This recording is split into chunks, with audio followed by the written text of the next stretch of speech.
From the Hype HQ studio in Chicago, Illinois, it's Startup Hype Man, the podcast. Hello, everyone. My name is Raj Nation, and I am the founder of Startup Hype Man. Fast-growing startups work with me because they want to become better storytellers. Whether that's for customers, investors, or a packed audience, they know that story is their ticket to stand out, stand apart, and change the game. And this podcast here is where I talk with entrepreneurs and leaders in the startup ecosystem, ranging from scale stage to early stage, as they share specific strategies that they have executed to stand out across three specific areas: sales, marketing, and people. Before we begin today's episode, remember you can head to startuphypeman.com and subscribe to the newsletter that doesn't suck. You'll get new podcast episodes and timely reads written by me, but also helpful articles from around the web and a notice of upcoming pitch competitions. All right, let's dive in and hear how today's guest is changing the game. Ladies and gentlemen, making his way to the microphone from Denver, Colorado, he is the CEO of Verblio. Please welcome Steve Pockross. Well, thank you, Rajiv. It is good to be here. Happy to have you here. He is Steve Pockross, the CEO of Verblio. What is Verblio? It's a multimedia content creation platform that powers the modern content marketer as well as the modern SEO agency. They've got a network of 3,000 US-based writers who are subject matter experts in every industry from astrology to zoology. They've got an easy-to-use platform offering flexibility, quality, and speed to businesses and the agencies who need a reliable, trusted partner to develop content. They drop over 70,000 pieces of unique content each year for thousands of companies in over 15 different countries. Verblio was awarded 2 Inc. 5000 Growth Company Awards. They have done all of this completely bootstrapped. And today, we are here to talk with Steve about scaling a labor-driven marketplace, because that's what Verblio is. It's a labor-driven marketplace platform. So Steve, can you let our listeners know why this is on your mind and why this is important to you? I think it's on my mind for a couple of reasons. One is the future of marketing, and the other is the future of work. And in the future of marketing, I think there's a big problem to solve, which is how do you create quality content at scale with subject matter expertise that has not been cracked before? And so that's what we're striving to do. We're striving to make this process, which is inherently filled with friction, as easy as possible, as enjoyable, but also producing levels of quality so that content marketers can build the level of quality that they're looking for when they want it. And ideally enabling them with something new to think about content as a competitive advantage versus a must-have. On the future of work side, most of technology businesses, I spend a lot of time in Silicon Valley, our focus is on getting the people out of the business. And basically, anytime that humans are involved, it becomes annoying to your actual business model as opposed to an additive. And I think the next wave of evolution of businesses is how do you bring in skilled talent into your platform to create something new and more powerful that works on both sides of the marketplace, not just to create a better offering to your end client, but also that works better for the next wave of workers. How do you get them from being the commoditized labor pool that is Uber drivers into a skilled talent that this can actually be a profession and a level of work that's interesting and compelling for generations to come? We're going to dive a whole lot more into that over the course of this conversation, and I think it's probably the best topic we could have to kick off our first episode here of season 15. But before we go into all of that, let's learn a little bit more about Steve, the man, the legend. So Steve, you are a big fan of ultimate frisbee. How did you get into it, and how often do you play, and what do you like about it? So I love ultimate frisbee. It is at the core of it's at the core of how I run my company as well, which is the spirit of ultimate frisbee is kind of my management style. I showed up at campus at Wesleyan University in 1990, and our team was, we were a Division III school, but they didn't have different divisions for Ultimate at the time. So a couple things happened. One is I had been a lacrosse goalie in high school, and the reason I took that terrible position, which I do believe is the worst position in all of sports, because you have no pads. You get the hardest ball possible thrown right at you at like 90 miles per hour. With no protection. The scores are like 18 to 16. So if you block 3 of the 20 goals, then you're successful. It is terrible. So I took that because I couldn't make any of the more prestigious positions on the team. And I think it helped get me into my school. And when I showed up on campus, the coach was like, hey, we always need backup lacrosse goalies. Are you ready for this? And I saw the guys were throwing even harder than my high school guys. And I knew I had to get out of that. And the second thing was that Wesleyan had the #1 team in the country as Division III at the time, and it just immediately appealed to me. Here you have a sport that's competitive, that really has an ethos of spirit of the game where everybody's kind of rooting for each other and cheering for each other. But also non-contact, involves no hard projectile objects being thrown at me. So I started that in 1990. And that's part of your management style. Don't throw projectile objects. Wow. If you could boil it down to just that. So I still play today. Now I play league. Sorry, continue on there. I cut you off. Go ahead. That's right. Now I play a lot of leagues. It keeps me inspired.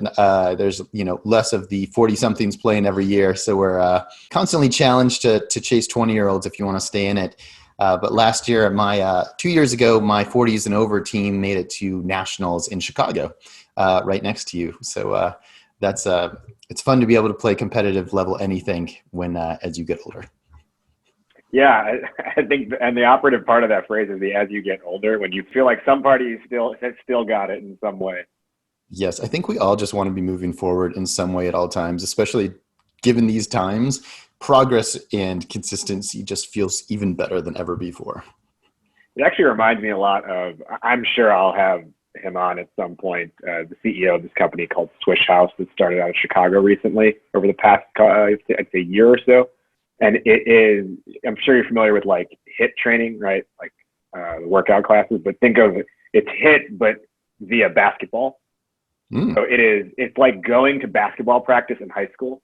So it's drills, it's shooting competitions, and the whole goal is to help you get back into basketball shape, which for any of us who played growing up was what we remember as like the best shape of our lives. And it combines that like nostalgia effect of just shooting hoops and not having to worry about like tearing your knee because you're playing on blacktop and the person, across from you is playing too hard and you're a little bit older. And it has that same feeling of like progress moving forward and the I still got it. Perfect. Just like that. And there's something inspiring that makes it a lot easier to exercise if you're chasing someone or someone else is chasing you. I like that. I think there's probably a good business analogy tied in there as well. Now, another interest of yours is something that I have never heard of before. I've heard of downhill skiing. I've heard of cross-country skiing. What on earth is telemark skiing? Oh, man, the Chicago Flatlanders. So teleskiing is basically doing cross-country skiing going downhill. And so you're basically, a super cheesy expression, to free your heels. So your heels aren't attached to your skis. And so in order to make your turn, you basically have to go into a lunge at an angle. So you're kind of having a much larger arc, and you're got one knee touching the ground as you're making your big turn, and then you jump and basically go into a lunge going the other way. And so by doing that, well, first of all, you feel the mountain a lot more. You get to carve the turns, and it's just really fun. It's a lot more like snowboarding. You get that big arc on your turns. The second is that it's a much more fun workout, and it doesn't have that skiing effect of just ripping your knees apart. Well, perhaps a good segue from there is carving the mountain on your terms, which I feel like is what you have been doing with Verblio, carving the proverbial mountain on your terms. And that is building this marketplace company. And it's actually not even your first effort in the marketplace world. You also had a go with live ops, which helped create call centers at scale, another type of labor-driven marketplace. Can you talk through your experience with live ops and maybe the one or two main things you learned coming out of that company?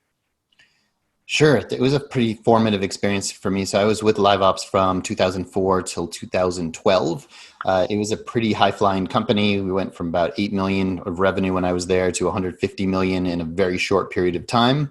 There were a bunch of the original Netscape guys who were as part of the dev team, and a quality Silicon Valley ride, which I was very fortunate to have, and I learned a ton from it. So we were innovating a lot of things. So we had this combination of a marketplace of labor, home-based call center agents, 20,000 of them. And then we had basically a SaaS platform that was in the cloud that could deliver calls to any individual's house by whatever performance metrics we could find based on whatever data that we came up with. The data system that we were using there was invented by a guy named Lloyd Tabb, who went on to found Looker using the same principles, which then sold to Google for a couple $1 million. Really fascinating stuff. So we were trying to figure out what to do with this. So first of all, what we should have done with this is invent Uber. We should have really focused on taxis instead of call centers. We just didn't know that at the time. So choosing your market is really important. And that was one of my big lessons was this is a really hard way to earn your business is to call center services on top of this platform. The second is if you stay in it long enough and it's making sense, people will come up with terms like SaaS, cloud, marketplace. None of these things, well, marketplace existed, but crowdsourcing. Basically, all these terms got invented while we were there and trying to plug away at it. And the third was the power of this combination. You put together a marketplace of talent and a SaaS platform, and there's so much more than you can do, I think, even beyond what people are thinking. And I think this is going to be the next wave of business innovation, or at least one of them. And so I'll give one example that I thought was really powerful. One of the reasons that I've been obsessed with how to evolve this concept to the next phase. So I was working, I was a VP of Business Development and Strategy, and I was in charge of developing new business lines with this combination of marketplace and SaaS, which fits very well with what I do today. And so one of my vendors at the time was a large insurance company. And I asked them, what would it take to become my client, to take your insurance calls? And they said, all you have to do is having giant network of licensed insurance agents. And they cost about $8,000 a year. They have to go through all sorts of certifications. You have to do the routing based on every state because you can only take the calls in states where you're licensed. So it's a big, complex operational nightmare that nobody has cracked the code. And that's why nobody in insurance is driving to inbound calls. So it all has to be outbound where you control when your audience has to listen to you versus when they want to talk to you.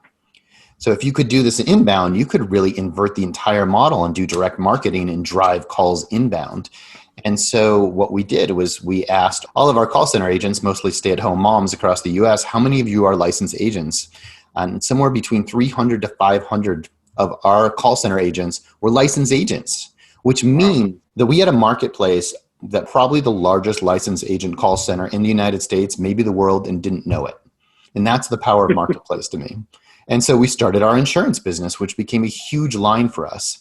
And so the power is that within every marketplace, if you curate based on skills, you track and segment your workforce based on their experience, their skill levels, and what they can do, you can create customized programs so that we could be the biggest legal writing company. We could be the biggest medical writing company. And there could be sub pockets within your marketplace where you can create these programs. And I think that's cool. And that's what got me hooked.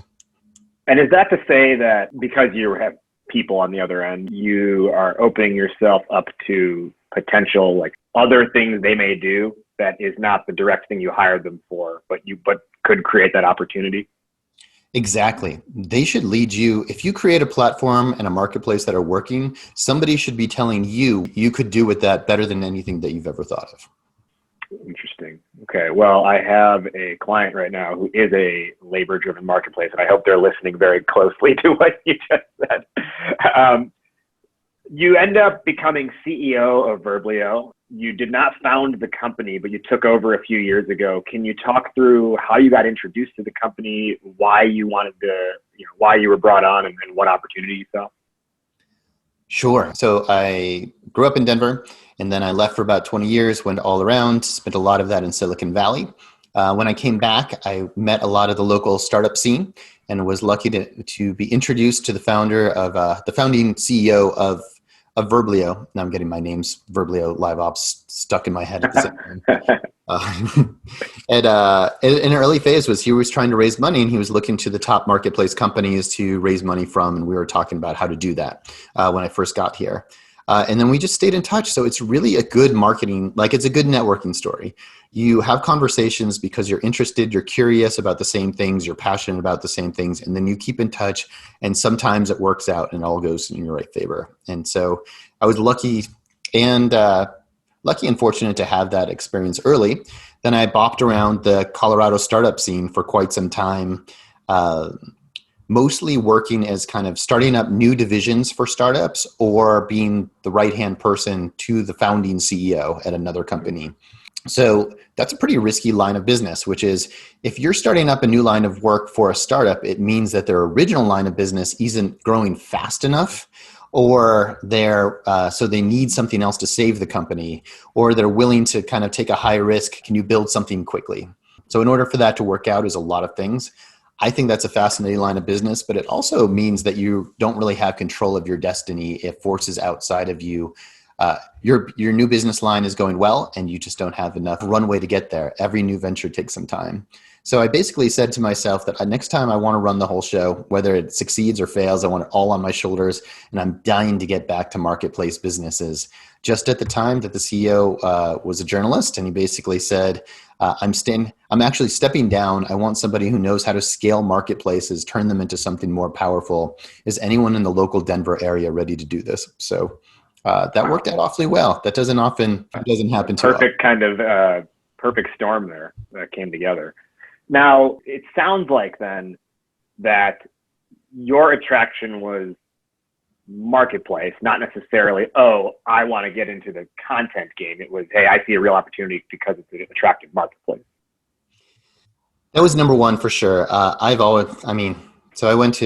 my MBA in marketing and did a lot of direct marketing along the way.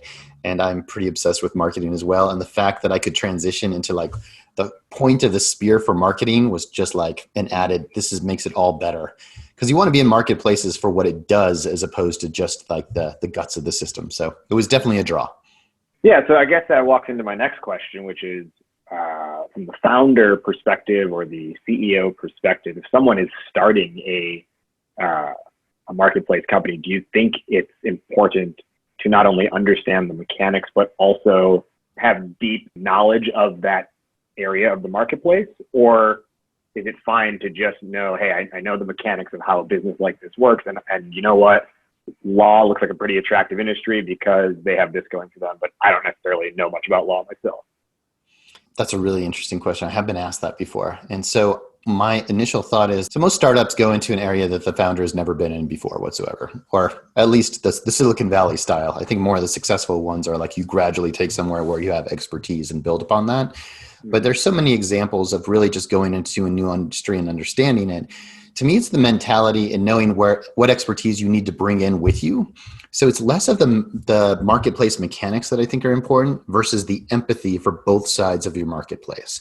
So I think most people get into marketplace businesses because they have empathy for their clients and are excited to provide value to the clients, as opposed to the supply of labor that is going into the other side of the marketplace and making it a really fulfilling kind of ongoing opportunity for them.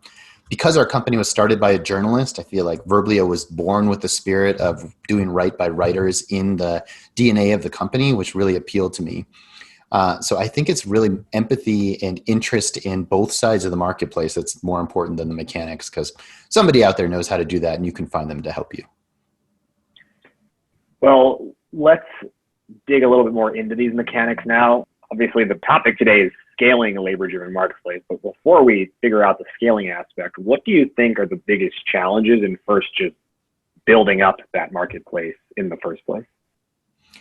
So I think the surprising piece of it for most people will be that finding the supply of labor is not hard. Finding the clients is hard. The supply of labor, there are so few good work from home, remote, flexible opportunities for freelancers that if you build a great product with great opportunities for them, they will come. I've never had a hard time in any marketplace that I've worked for finding a supply of great talent. The challenge is curating that talent to make sure they provide what you want them to do and they deliver to your clients. And so There are a lot of marketplaces that deeply pride themselves on the number of people that are freelancing in their marketplace. They'll say, I have 10,000, I have 50,000 workers. I think that that's a sign of lack of quality and lack of curating the marketplace in order to understand how many you really need to develop to solve quality at scale. So the first piece of it is that finding talent is not that hard if you build something that's compelling for them. I think the second piece of it is that it's easy to deliver a general service at scale.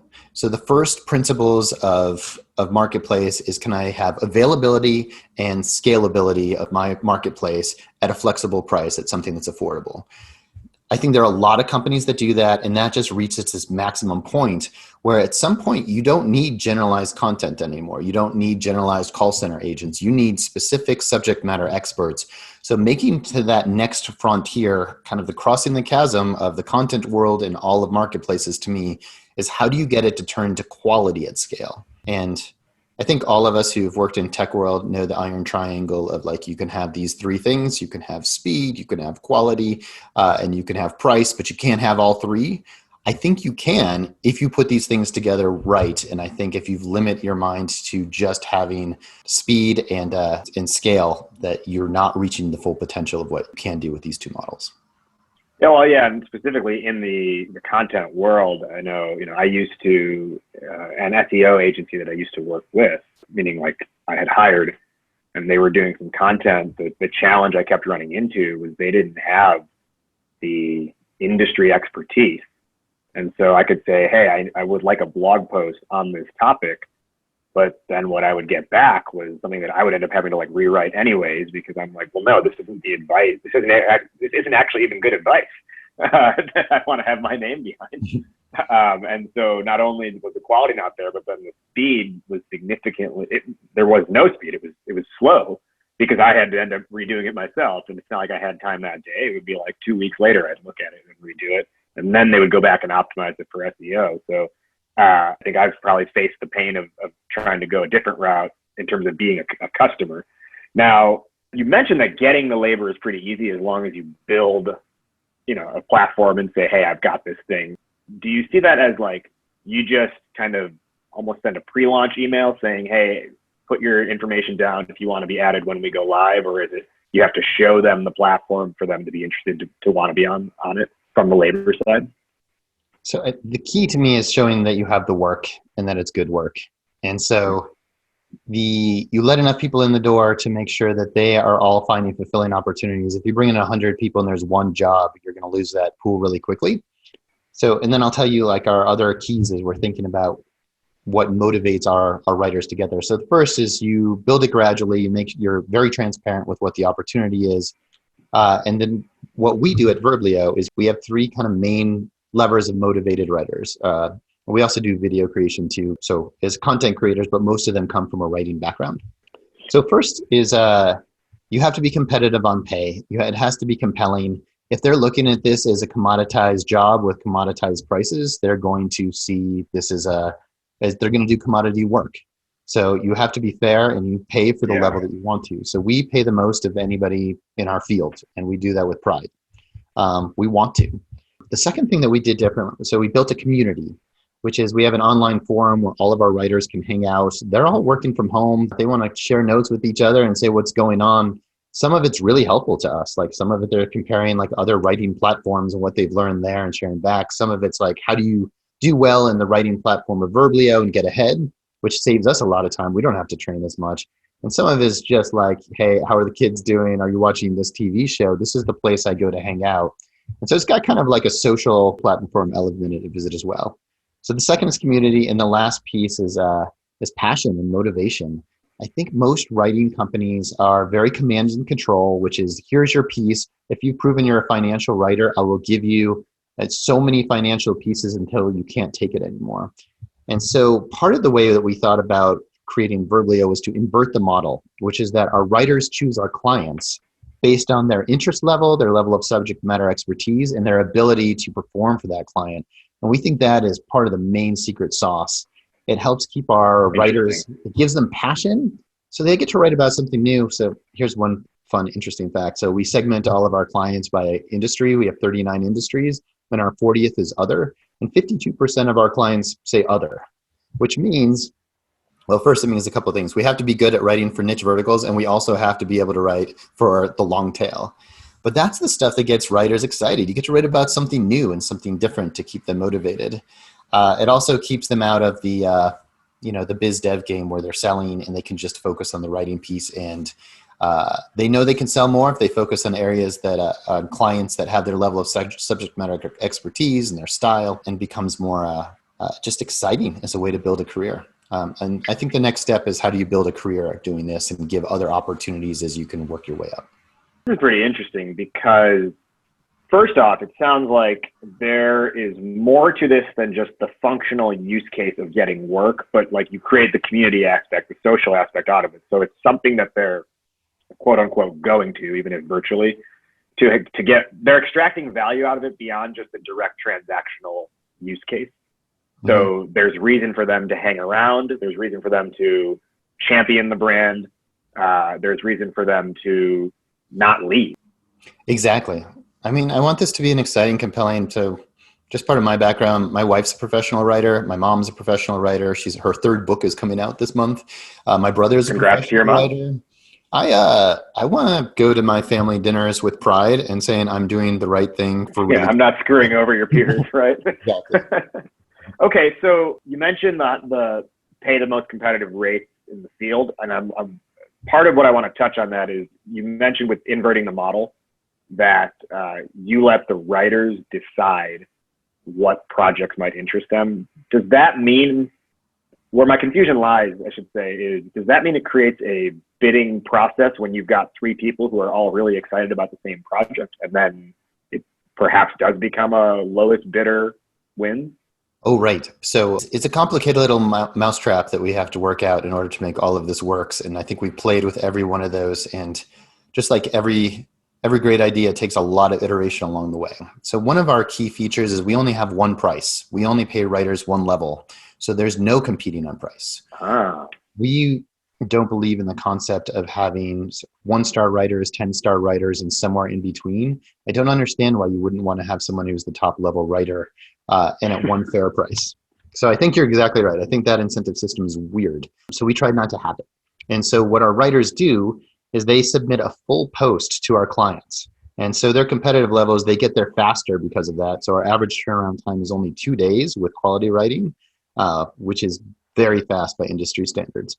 And so they basically see the client make a post. They're like, wow, that's something that I could write for. They submit the post, and the client has the choice of saying, hey, this really hit the mark. I accept this piece, and then the transaction's done. I request edits, you're really close, or I decline it. And in each case, we're asking for the client's feedback so that every writer who would come to them gets more attuned to their preferences. But the writers see that one post has already been submitted to a client, and they can say, hey, I think I can write something better for them. Or they could say, hey, I think that might be good enough for this client. We'll see what they have to say. Let's talk about the other side of the market, right? Because you can't have all supply and no demand. Now, you did say the first step is getting a good supply base, good labor ready, but they do need to have some jobs waiting for them. They can't just come on a platform and there's nothing to do. So how do you go about getting the customer base for this?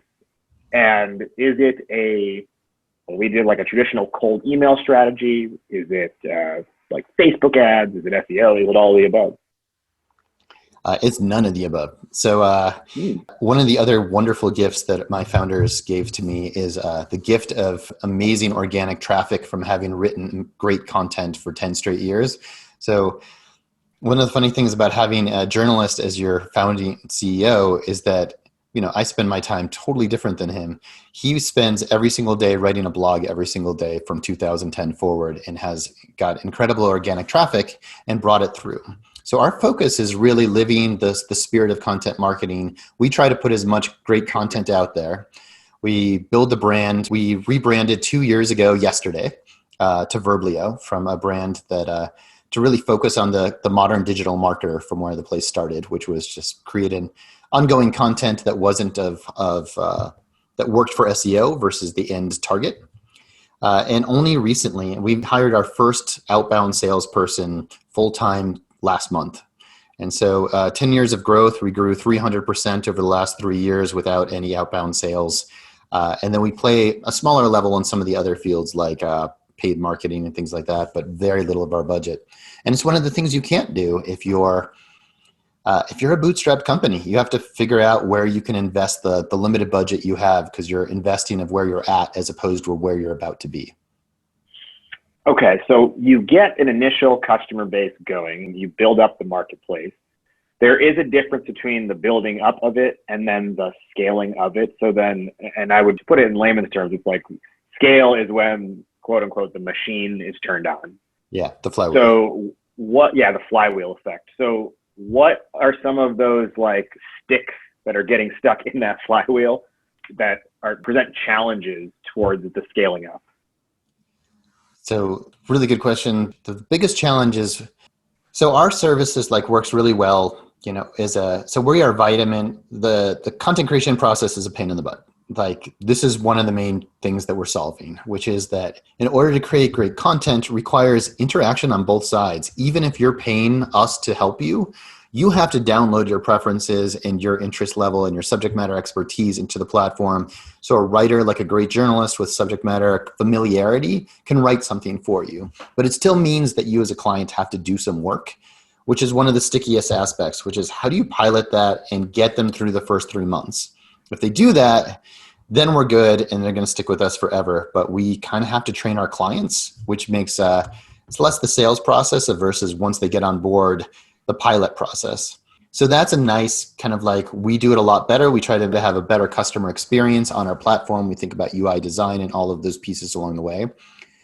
The exciting part for us is, back to one of my original points, is content is a competitive advantage. Who wants to do content at scale that really sets them apart? So we have a legal SEO client right now called Rankings.io that came to us a couple years ago. They said, we need every piece of your content to be written by writers who have legal expertise or familiarity, and they all need to be edited by lawyers.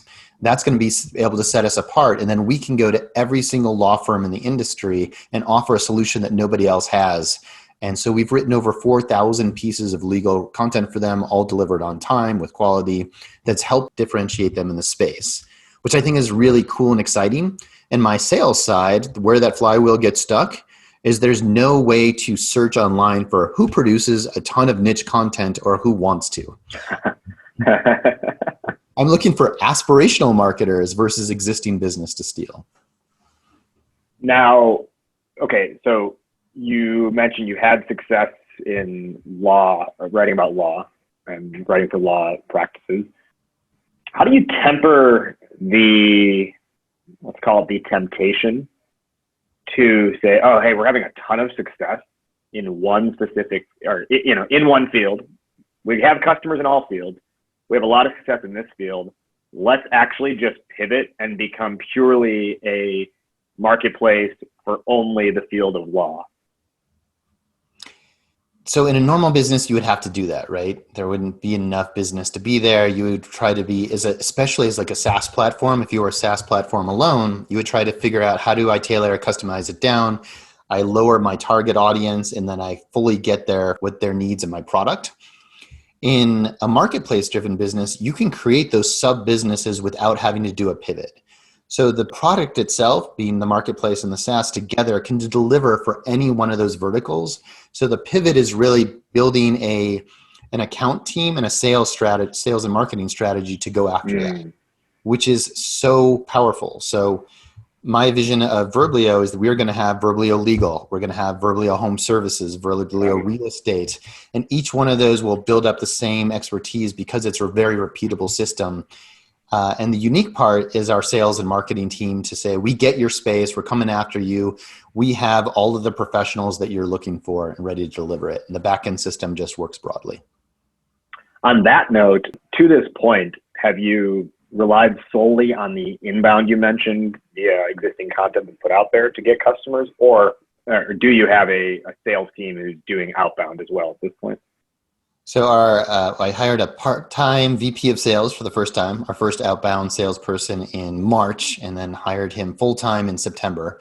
So this year we have started to do outbound. We really thought that we needed to nail the brand promise, the brand promise of the product delivering what we said it was going to do, and in the content surrounding it before we got to that place. We are going much bigger into outbound right now, and now that we know our niche and we believe we have the confidence, and we also have all the reference clients in order to get us there, and it's been really exciting. It's really strange to launch outbound big during this time when everyone says this is a terrible time to launch outbound. But the amount of People pipeline, still got needs. yeah, they still do. The amount of pipeline that's come out of even the first several months is just remarkable. And we've tried it before. Like I led some of it, and kind of we dabbled in it. We had to have those critical elements there first before we could do good outbound. We had to have the confidence. If your sales and marketing is leading your product, then you're going to be in a tough place once you land those pilots. Do you think this is a situation unique to Verblio, that you could wait several years before you turn down outbound, or do you think that is applicable to any labor marketplace if they get the right mechanics set up from the beginning, that they should? Would you recommend, I should say, that they focus on inbound for a long time before they go into active outbound selling? No, I would recommend that you have at least one steady source of clients coming in the door before you focus on turning off any immediate opportunities you have. So I just have an unbelievable gift that we had this amount of organic traffic that brought me 1,000 new clients every year. 1,000 new clients every year without doing sales is pretty insane. Yeah. And so you're not necessarily saying that you're saying you guys have that opportunity, so you see it. You're not recommending everyone should follow that. You're saying have a channel that feeds you. I am. And then where content marketing feeds into that is that it's a hell of a cost-effective channel that continues to grow and pay back. Everyone calls it like the advertising is like advertising is quick and goes away, and content marketing lasts forever. So the question is, when do you focus on content marketing? And which is, to me, is if you're a startup founder or you're at the beginning, which is to start early and at least have something consistently happening. So eventually you'll get there, because if you only stick with the paid or with the outbound, you'll never get there. And you'll be like 3 years into it and you'll be completely addicted to your immediate hits. I'm talking with Steve Pockross today to kick off season 15 here of Startup Hype Man, the podcast. We are discussing scaling a labor-driven marketplace. Steve, I've got a few more questions here before we hit our wrap-up. Another question is, what is the necessity, or perhaps is it not a necessity, in this marketplace model that the transaction, like the sale, happens all online and doesn't necessarily require the involvement of a human to make the sale? So the business was originally set up as a self-service marketplace where you did everything online. You signed up for your account, you paid for it on an account, and that really works for about 90% of our clients. The bigger we get and the larger we're moving up market to clients that are depending on us for their business, the more that we've had to have those interactions in the sales channel. So we do have an inside salesperson that I haven't referred to before who's fabulous and helps bring those people on board. I think you have to meet those clients where they want to meet you. This goes back to our whole tech doesn't like humans, to be part of the system whenever possible. And I think, especially if you're working in 2/3 of our revenue comes from digital marketing agencies that are people services business. So they work with their end clients. They care about them a lot. They want to make sure that we're delivering for them. So we will talk to anybody who wants to talk to us, and we encourage everyone to take like a personalized demo versus getting funneled through the automated process. I do think it's interesting, though, like on the Verblio pricing page, you lay it out first before the button of talk to a content expert comes up. So it's like, here's everything you need to know.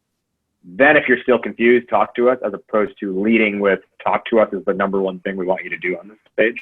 And I imagine that's intentional. It is intentional. The hard part about that is the two funnels, which is we want to funnel the people who are going to have customized giant programs where this page makes no sense to them. So like we have a publisher who does 1,200 unique articles with us every single month in 4 different verticals. I have to find a way to have them funneled to directly to talk to somebody. Can you create a custom program for me? While funneling everybody else who can be automated is to the other channel. So I'm working on the other side. Okay. Now, staying on the same topic, do you think that the marketplace model can only be successful if a large portion, perhaps a majority, of the sales are passive sales as opposed to needing the involvement of the account manager to make the sale happen? I think that's how it scales. Like unless you can turn it into a platform, like every part of your business, you're bringing the people wherever it needs to happen, and then you automate everything else as much as possible. And in general, marketplace businesses need to lead with services and with people to figure out the point of the spear. How do you solve it before the platform can build it afterwards? And I think the pricing page in the sales process is just another example of that. Yeah. I want to come back to the pricing model that you have, or the competitive pay model you have, I should say, to your writers. I think one of the struggles when you sell labor as opposed to selling a software product or physical product, whatever it might be, inventory really would be the word, is that what you are selling is someone's time at the end of the day. And typically the trade-off there is lower cost equals lower quality work. Mm-hmm. So I think the conundrum that is created is there's some idea of like acceptable market rate. And I think there's only so much price elasticity the market will accept. So at the same time, you need to be able to pay your people a good wage and net a profit on top of that. That way you can stay in business. So I know you mentioned before, hey, we have the best rate. We pay our writers great, and we fully believe in that, which I think is awesome. But how do you balance that amidst these other mechanics of having a price that the market will accept and then still being able to turn profit at the end of the day? That is indeed the crux. So we also charge brand premium prices. So I think we consider ourselves the premium brand in our space. So I think we're somewhere between 10 to 20% more, and we pay our writers about the same of that. So that we look at our pricing and we look at our writer pay every single year, and we generally adjust both of them in unison so that our gross margins can stay together. That's kind of our approach. You can only do that if you have a product that the question you have about your selling time, you're kind of selling time, but you're kind of selling the end product of that time as well, which is the writer gets to choose how much time they spend on a product. The end product is the post that the client gets. Maybe it's a 2,500 kind of like segment of an ebook. And so that's what they're paying for. And whether the writer spent 4 days on it or 2 hours and got the right level of quality is really up to the writer to figure out if this makes sense for them. So I am a super slow writer. This would be a terrible job for me. I'm also as good as most of my writers. And so this would never work. So there's a speed element to it as well. And the third, more really complicated, is the longer the post, the more individual research that a writer needs to put in on top of the inputs that the client's giving them. And so we try to price in kind of this ethereal time to spend getting the right level of research for better posts too. I think a appropriate follow-up to that is, how does Verblio qualify success? So whether kind of coming at from the writer point of view and the client point of view, like all marketplace answers means that all of my answers are longer than your standard person, because I have to answer for both sides. No, of course. Yeah. You got to share both sides. Yeah. Sorry. So the writer, like how do I find great writers? And then like, how do I know it's working for the clients? Are two different questions. How do I know it's working for the writers is like, so we have a super stringent, there's an objective level to writing and there's a subjective level. So the objective is like, do you have your grammar, your punctuations? Do you have your sentence structure?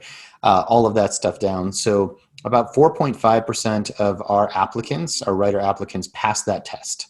So they go into the bucket of kind of like, they've at least have the core objective skills to be a Verblio writer.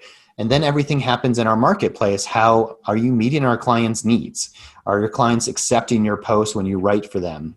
And then the marketplace basically creates a virtuous cycle of figuring out who are the best writers, where it's going to work for. Are you getting enough work to actually get it done? Our better writers funnel up, and the writers where it doesn't work for will go somewhere else.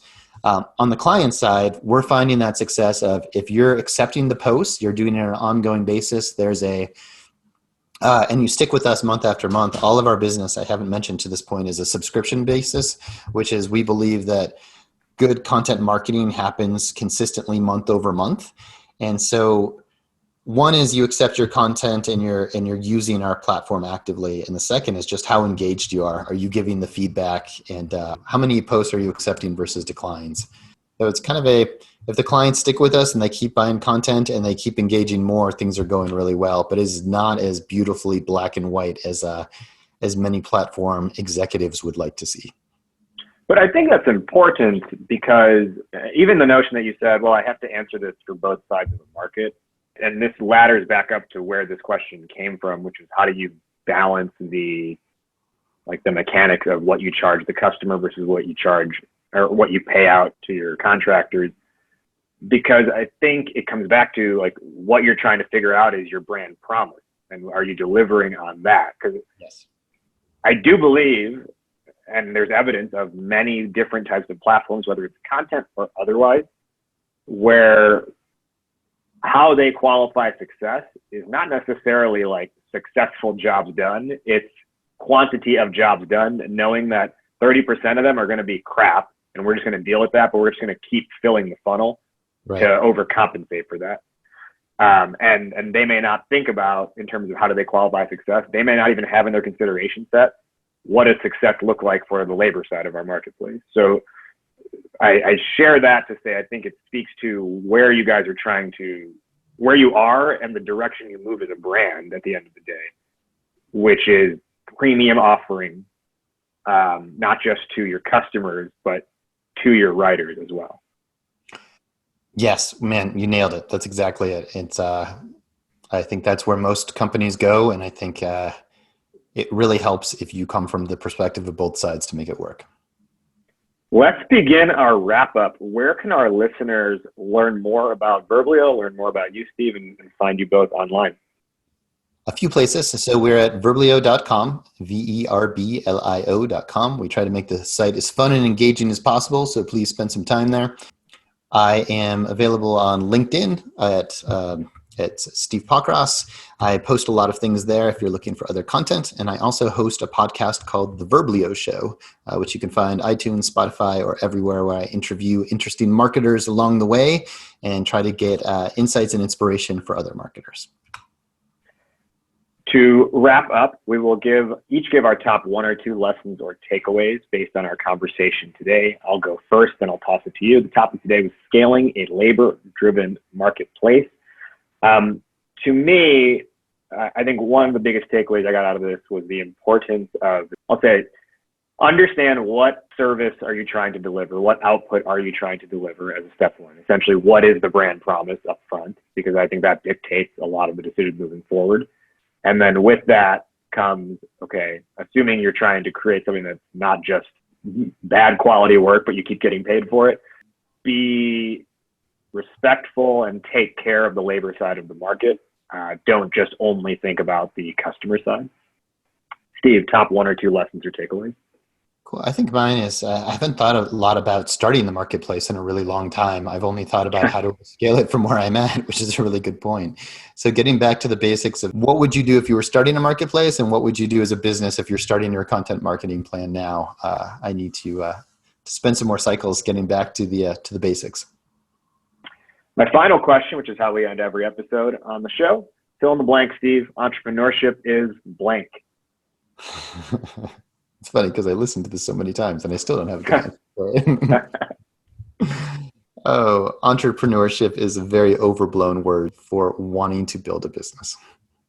I like that a lot. Entrepreneurship is a very overblown word for wanting to build a business. That'll look great on the social media tile we create and put out on Instagram and LinkedIn and stuff afterwards. I love it.